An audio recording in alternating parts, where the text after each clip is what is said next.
So, ayan na nga mga kananay, ayan na guys. Bumili ako ng Arla kasi ito talaga iniinom ko, 'di ba, yung fresh milk ha. So, ngayon, ito yung binili ko sa SM. So, mapapansin nyo, sa SM hypermarket, 'di ba? So, ayan.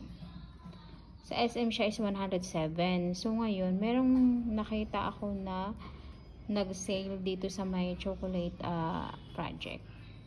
So, na-confuse ako kasi 88 pesos lang to sa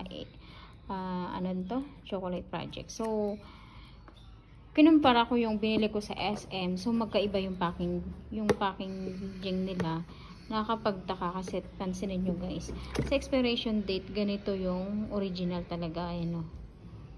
Pero pansinin nyo yung, ayan, yung binili ko dun sa promo daw, sabi nila, feeling ko ito yung imitation kasi tingnan mo naman yung expiration date.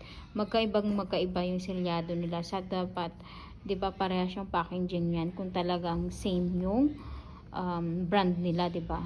So ayan, mapakikita mo sa packaging magkaiba. So ibig sabihin, fake din pala yung mga nabibili natin na na yan sa chocolate project. So pansin mo, kahit yung lock, ziplock niya, magkaiba yung laki. Ayan, walang instruction.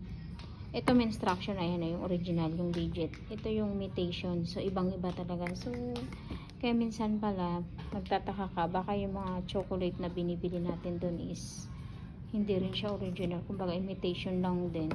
So, ayun lang. Sa lasa, magkaiba din. Mas iba yung ng original kumpara dito sa fake. Kahit naman dito sa, tingnan mo yung sign, yung logo nila, magkaiba, diba? So ayan, nakaka-worry lang kasi first time ko to.